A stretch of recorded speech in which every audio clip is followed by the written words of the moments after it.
Roch Angelotti, directeur général du groupe, Johan Moreau et moi-même sommes particulièrement heureux de partager ce moment en votre compagnie pour lancer officiellement Port Alizé et Bleu d'Ancre. C'est peut-être l'opération la plus importante dans le plan de développement que l'on a de notre ville, dans la vision que l'on a de notre ville. Vous y avez tous participé. Alors c'est pas une petite opération, 670 logements, plus des commerces, plus un hôtel. Ce sera vraiment, je dirais, un fleuron de la commune.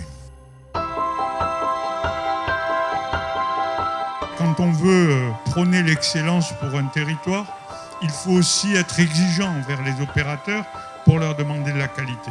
Il faut être capable de mixer dans une opération comme celle-ci, puisque la loi oblige un certain nombre de logements sociaux. Donc il n'y a pas de raison qu'aujourd'hui, on ne revoie pas ces habitations à loyer modéré pour qu'elles soient de qualité, surtout pour que nous ayons une réflexion sur le peuplement. Et quand nous avons une réflexion sur le peuplement, et dans la communauté urbaine, nous avons une cellule de peuplement. Quand on travaille sur le peuplement, eh bien, on permet l'harmonie entre toutes les personnes qui souhaitent vivre au même endroit. Par cette opération, nous apportons la preuve que le public et le privé peuvent travailler ensemble en étant de vrais partenaires. Le quartier Port Alizé, c'est un nouveau quartier certifié haute qualité environnementale aménagement qui comprend environ 670 logements, 2000 m² de commerce en pied d'immeuble et un hôtel minimum de 3 étoiles. Imaginez-vous ce quartier en face du port avec ses programmes immobiliers intégrés autour des étangs à l'intérieur d'un parc urbain et des passerelles pour les liaisons douces.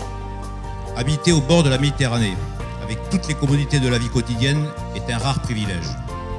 C'est ce que nous proposons avec la résidence Bleu d'Ancre, au cœur de Port Alizé, projet urbain exemplaire, intégré dans un site naturel d'exception. Je félicite Christophe Mouly pour la qualité architecturale et la qualité d'usage de la résidence. Ce terrain, nous, quand on l'a visité, on l'a trouvé particulièrement beau, mais aussi très difficile pour un promoteur et un architecte parce qu'on avait très peu de surface au sol, on avait des lacs au milieu, et on va imaginer un quartier qui soit un parc urbain, parsemé de lacs, parsemé de quelques passerelles en bois qui vont le traverser, et nous allons construire précautionneusement tout autour, sans rien toucher au milieu.